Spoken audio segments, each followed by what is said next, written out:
Good afternoon, everybody. Thank you for coming today. It's great to be with you. This is our first official influencer briefing here at the White House. I want to thank you all so much for joining us on what is day 99 of the Trump administration. And as I promised, as my first briefing as press secretary back in January, the Trump White House will speak to all media outlets and personalities, not just the legacy media who traditionally has covered this institution. Tens of millions of Americans are now turning to social media and independent media outlets to consume their news. And we are embracing that change, not ignoring it. It's well past time that the White House press operation reflected the media habits of the American people in 2025, not 1925. And thanks to President Trump, a select group of DC-based journalists no longer have a monopoly over press access here at the White House. All journalists, outlets, and voices have a seat at the table now, and you being here today for this briefing proves that. Today officially marks the 99th day of promises made and kept by President Trump. Our primary focus today is how President Trump has fulfilled one of his central campaign promises to the American people in record time, ending the massive illegal invasion and securing our nation's southern and northern borders. As we know, Joe Biden allowed millions of criminal illegal aliens to pour into our country over the past 4 years. And as we all know, a significant number of those aliens have been vicious gang members, murderers, rapists, and pedophiles. Innocent Americans like Laken Riley, Jocelyn Nungray, Rachel Morin, and many others have been murdered because of Joe Biden's open border. President Trump made a promise to the American people, to all of you, and your audiences, to end the carnage and keep our country safe. And he has overwhelmingly delivered on that promise. He immediately declared a national emergency on the southern border, deployed the U.S. military and Border Patrol to repel the invasion, and ended reckless catch and release policies. And as a result, between the inauguration and April 1st of this month, only 9 illegal aliens were released into the United States of America. This is a staggering 99.99% decrease from more than the 184,000 illegal aliens who were released into the country under Joe Biden during that same period last year. You can't get much better than 99.99% decrease. Total attempted illegal crossings at the southwest border hit a record low in February, only to fall to another record low again last month in March. President Trump signed the Laken Riley Act into law, requiring illegal aliens arrested or charged with theft or violence to be detained. And he reestablished the successful Remain in Mexico policy from his first term. The president has also restarted construction of his signature border wall. More than 85 miles have been built and are in various stages of construction and planning. He designated cartels as foreign terrorist organizations, invoked the Alien Enemies Act to apprehend, detain, and remove these massive threats who have flooded our country.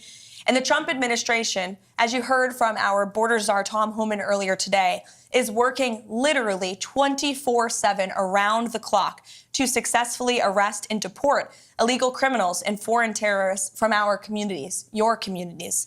We're in the beginning stages of carrying out the largest deportation campaign in American history. And despite the legacy media's fear-mongering and lies about this, we will continue with these successful operations because we know that's what the American people are expecting from this president, and that's why they overwhelmingly reelected him to this office. Over the past weekend, it was announced Operation Tidal Wave was a joint effort in ICE Miami and Florida law enforcement agencies. Nearly 800 illegal aliens were arrested during the first 4 days alone. I don't know if we have any Floridians in here, but you're welcome. Operation Tidal Wave is a preview of what is to come around the country. Large-scale operations employing our state and local law enforcement partners to get criminal aliens off our streets. And we will not apologize for this. This is the first of its kind multi-agency immigration enforcement operation coordinated by ICE with federal partners. And this multi-day operation has so far resulted in nearly 800 illegal aliens apprehended in 4 days, including MS-13, murderers, rapists, drug traffickers, and human rights abuses. So, safe to say, President Trump made a promise to all of you, your audiences, and the American public to secure our nation's borders. He has overwhelmingly delivered on that promise. And you will see the legacy media has nitpicked stories to try to drum up sympathy for people who broke our nation's laws. This White House has sympathy for American citizens, for law-abiding families who are doing what's right, who came here the right way. That includes legal immigrants who have come to this country, paid their dues, waited their turn, and are now being cheated and ripped off were being cheated and ripped off by the previous administration. We are putting Americans first every day, and we applaud the ICE agents and Border Patrol agents who are on the ground doing this important work. That's just the border. Of course, the president has been working incredibly hard to unleash the might of our economy here at home. He's in the process of negotiating fair trade deals abroad with many countries around the world who have come to the table because the president is using the leverage of this office of the United States of America to leverage our economic might and to cut good trade deals. You also look at what's happening on the world stage when it comes to foreign policy. The president has put the world on notice. They all understand that we have a commander-in-chief in the Oval Office who is going to put America and our troops first, who's going to do what's right for our country, our nation, our people, even if that means making tough decisions. And we are closer today to a peace deal in Russia and Ukraine, certainly than we were when we took office on January 20th. If you look at the situation in the Middle East, Israel has never had a stronger friend than they do right now in the Oval Office with President Trump. We've had more than 75 hostages who have returned home from around the world or wrongfully detained individuals. You can only do that if you have a president who's unafraid to use the leverage of the United States. So there are many accomplishments to talk about this week. I haven't even mentioned the restoring common sense effort of this administration to get men out of women's sports, to root out DEI and waste, fraud, and abuse from our federal bureaucracy. The president has done so much in such little time, and we're working very hard here every day. We appreciate all that you do on social media to push what the president is saying, but also sometimes question it. And we relish independent journalism. And I hope you all have seen the president, myself, anybody in this administration. We are unafraid to take questions. This has truly been the most transparent and accessible presidency in American history. So with that, let's kick it off. And I'm happy to take your question first, Erin. So much, Caroline, both for having us and for granting me the first question here. Sure. And I can attest to the deportations in Florida. My Uber drivers finally speak English again, so thank you for that. But my question for you is, what are the administration's plans for those who continue to defy the executive orders? Most notably, on my mind, are the ones related to what some would call trans men. I would call men trans women, which are men masquerading as girls in girls' sports. Mm-hmm. Sure. Obey federal law, or you will be prosecuted. Obey federal law, and you could see your federal funding cut.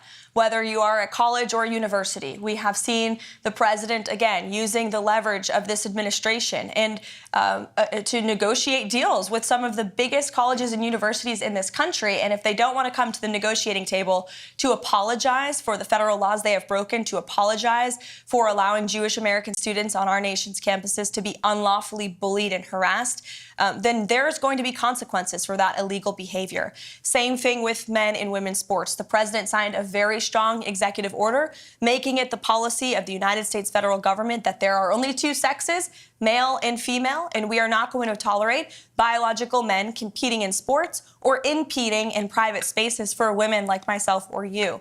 And we've seen states defy this federal order. You've seen the state of Maine, unfortunately, because of their liberal governor, who nobody in that state disagrees with, I will add, being from New England, I can attest to that. People are incredibly fed up with her trying to oppose this common sense message. You've seen young women who have had to go on television to plead with their governor, please stop letting men play against me in sports. We shouldn't live in a country where that even has to happen.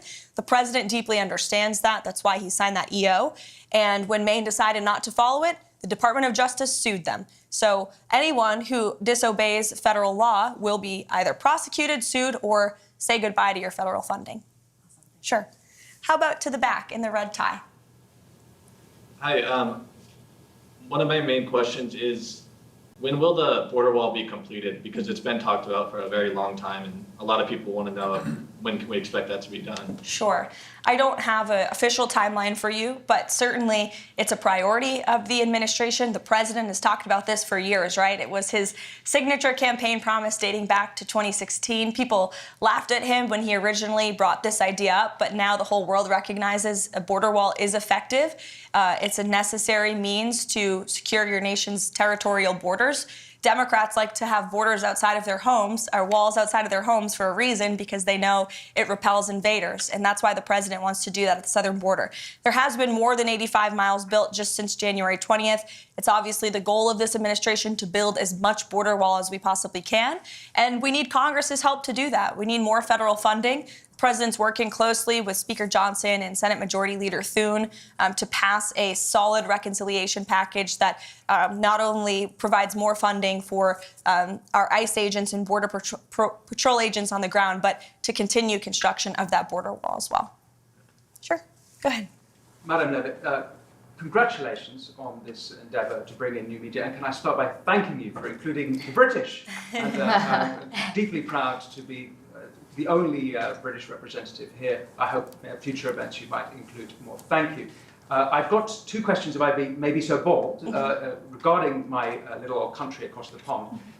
First and foremost, it's regarding trade deals. So your Vice President Vance, said, no free speech, no deal. The British Business Secretary, whose name is Jonathan Reynolds, has said that in the trade talks with the Commerce Department, the US Commerce Department, there has been no material, that free speech has been not a material factor in negotiations. So my first question is it the case that free speech is no longer part of negotiations? And my second question, if I may, is in Britain, we have had over a quarter of a million people issued non-crime hate incidents. As we speak, there are people in prison for quite literally reposting memes.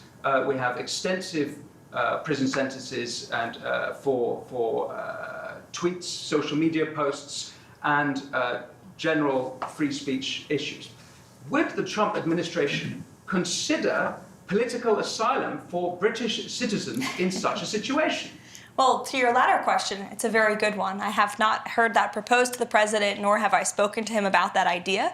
But I certainly can and talk to our national security team and see if it's something the administration would entertain. Yes, please. To your first question about free speech in the United Kingdom, the vice president has been incredibly outspoken about this for good reason. And the president has spoken about this as well directly with your prime minister when he was here for a visit to the White House. So it remains a critical endeavor of ours to show the Brits and your country, which we love and admire, about the First Amendment and the importance of free speech in a sovereign nation. As for the trade talks, I understand they are moving in a very positive way with the United Kingdom. I don't want to get ahead of the president or our trade team and how those negotiations are going, but I have heard they've been very positive and productive with the United Kingdom. And I will say the president always, both publicly and privately, speaks incredibly highly of your country. He has a good relationship with your prime minister, though they disagree on domestic policy issues. I've witnessed the camaraderie between them firsthand in the Oval Office, and there is a deep mutual respect between our two countries that certainly the president upholds. Thank you. You're welcome. Mr. Spicer, it's Hi, good to see you here. My predecessor. Yeah, well, you know, just had to swing by and say hi. Thank you for doing this. I think it's marvelous what you guys have done to bring in new voices, and it shows, it reflects the president's commitment to transparency and to bring this in. So I've got two quick ones for you.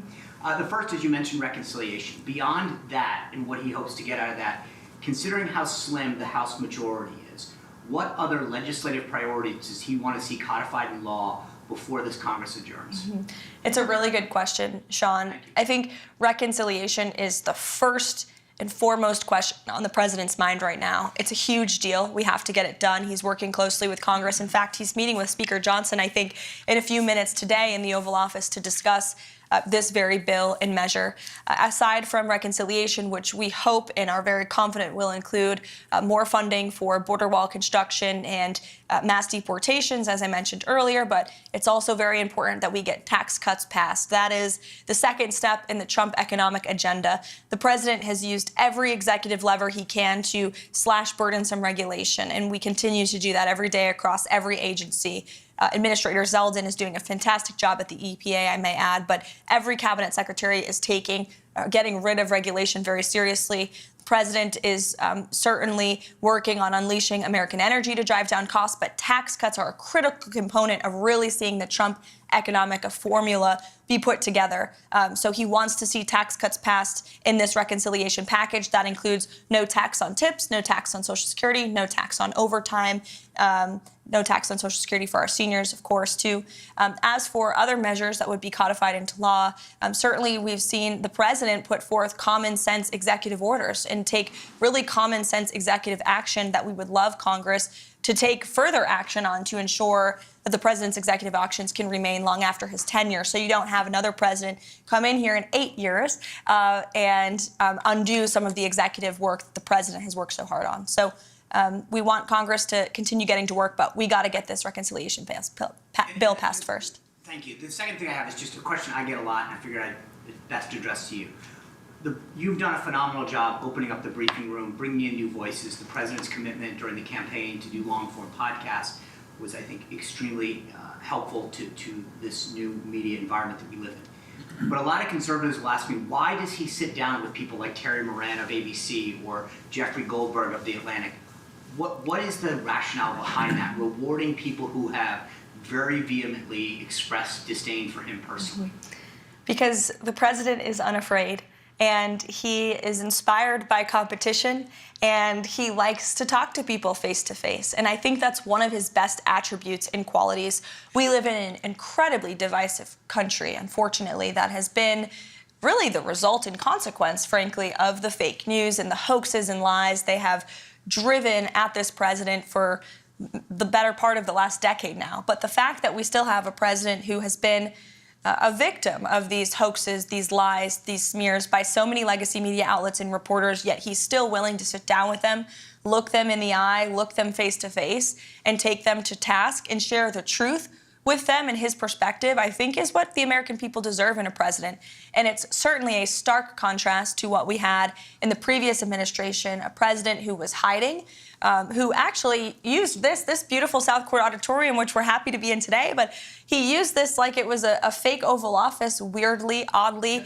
He was missing in action. He called lids at 2 o'clock in the afternoon. For those who don't know, a lid is when we tell the press to go home for the night. And he was doing that midday. That is not acceptable around here. I will tell you, we're working very early through the very late hours of the night. And the president's willing to talk to anyone, not just journalists who have really been posing as journalists but are actually left-wing activists, but also if you look at our adversaries and our competition abroad on a foreign policy scale, you know well in the first term, he went to North Korea.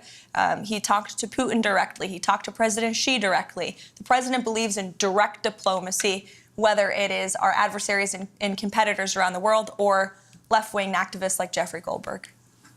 Sure, Emily. First of all, thank you for having us today. It's a pleasure to be here. You mentioned, obviously, it's no secret, America has been Israel's strongest friend, greatest ally.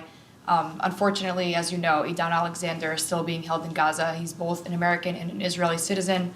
Last we heard, allegedly, Hamas has lost all communication with him. And I was wondering if there's been any update in terms of getting Idan home. Sure. First of all, the reports last week were from Hamas media, and so we always take that, of course, with a grain of salt. We do our own verification on those reports. I talked to the National Security Council about Idan Alexander last week, as this is obviously a priority for the administration, and all I can tell you is that I can assure you that the Special Envoy Witkoff, Adam Bowler, who's been leading some of our hostage negotiations, Mike Waltz, the entire national security team, finding him and bringing him home is a priority for this administration, and they continue to work very hard on that every day. Thank you. You're welcome. Chad. First of all, thank you for the hospitality, always open and welcome, and thank you for the access. And I'll say to you again, for everyone, what I said to you a few weeks ago when we were here. I said it's so refreshing to have a press secretary after the last few years who's both intelligent and articulate. So thank you for that. I think that a lot of people would be curious to know if we have any details of what the private conversation between Volodymyr Zelensky and the president was there at the Vatican. I imagine that we don't know at this stage in the game, but more specifically, back to the border issue, the DOJ stated on Friday that they were floating the idea of potentially subpoenaing journalists to get access to whistleblowers. We know the last administration did not treat whistleblowers very well. There's numerous ones who although still employed by the FBI or the DHS, have not received back pay and haven't truly, they've been employed, but they're not reinstated. So I'm wondering, does this administration have, do they believe that we should reinstate the whistleblower, like Agents Garrett or O'Boyle or Friend or, Stevenson with DHS, who blew the whistle on the child trafficking involving the cartels under Joe Biden? He, too, is yet to be brought back. Do we have a position on that? Sure. Well, for each individual agency, the secretaries of those agencies obviously have deference over who they hire, who they fire, who they promote. I can tell you certainly the president commends anyone who steps out and speaks the truth, especially against the malpractice that we saw over the last 4 years under the previous administration. I could speak to the two cases at the Treasury Department. The two whistleblowers there who blew the whistle on the Hunter Biden tax fraud case have been promoted by Secretary Bessent. So certainly we commend anyone who has the courage to step up and speak the truth. And as for those who unfortunately try to leak, especially classified information to the legacy media to put our troops in harm's way, our law enforcement officials at harm's way, leaks like that will not be tolerated. But those who are seeking to protect the truth will certainly be commended and applauded for that. Sure. Rogan, go ahead. Hi, Caroline. Good to see you again. Great to see you as well. Great job this morning, and as always, you're really crushing it. My question is about the Epstein files. Mm-hmm. And a couple months ago, the DOJ released what they called Phase 1 of the Epstein files, and they announced that a lot of those files, the remaining files, probably the bulk of the files, are actually in the New York field office. They requested that they be returned the day after, and some legacy media reports show that not only were those files returned to the DOJ, but that hundreds of FBI agents are going through them day after day and getting them ready for public release. Do you have any updates from the DOJ or the FBI on when those files are expected to be released, and also when we might start seeing some arrests of the client list? Sure. I can assure you that the Attorney General and her team at the Department of Justice are working on this diligently. For a specific timeline, I'd have to check in with them, and we can certainly do that for you, Rogan, in the effort of transparency. But I will tell you, the Attorney General is a bulldog. She is someone you want on your team, and when she wants to get something done, she gets it done. I've seen her do it in various instances already in her time as Attorney General, and when she makes a promise, she keeps it. So I think I don't have a specific timeline on you for that, but I do know that they're working on it over there. Thank you. Sure. Go ahead. Thank you for having us here. I've noticed, this is kind of like a repeat of 2016, the legacy media has gone back to not reporting anything on President Trump. In the beginning, we had them reporting everything that he was doing. Now they're kind of going back again to not reporting everything that he is actually doing. I'm kind of the nerd when it comes to reporting. I'm not the headline news girl. I'm the nuts and bolts. I'm the policy type nerd. So what direction do you advise kind of me to go into, like the White House files that y'all send out every single day? Yeah. Because that's what people are used to when they want to ask me questions. They want to know kind of like the nuts and bolts of everything. Secondly, I know going into the first 100 days, Johnson's meeting with President Trump today. President Trump has issued a lot of executive orders.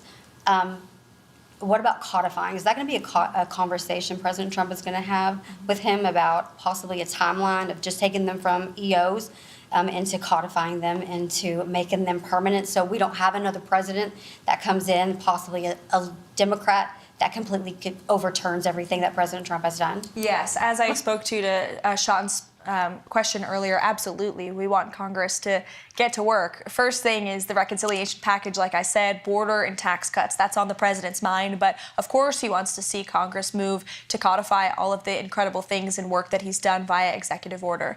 To your first question about the nuts and bolts, I wish more people in the legacy media were like you and didn't focus on the sensationalist headlines, but actually cared about the facts. The president is doing so many phenomenal things every day that will never be mentioned on cable news at night. Signing executive orders. We do our absolute best to message that, which is, again, why we're welcoming independent voices like yours with following on social media, because that's the best way to get those truths and those facts out there. We put out fact sheets on the daily about what the president is signing, and they do get into the nuts and bolts of each and every policy and each and every executive action that he's taking.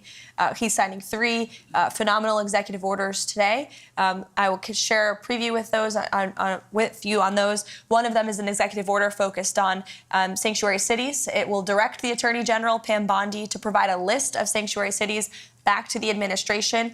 We will review those. If those sanctuary cities are breaking federal law, well, then the Office of Management and Budget is going to look at their federal spending. Again, if you're defying federal law, you are threatening your own federal spending by doing that.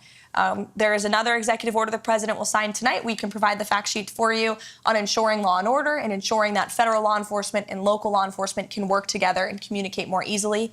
And then the third executive order, which actually speaks to the heart of your question earlier about the Uber drivers, will be a order directing the Department of Transportation to include English literacy tests for our truckers. This is a big problem in the trucking community that, unless you're in that community, you might not know.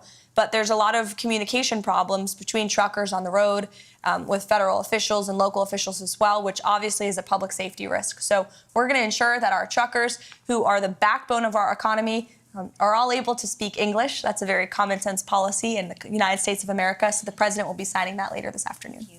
Yeah, you're welcome. To the back in the yellow tie. Thank you, Caroline.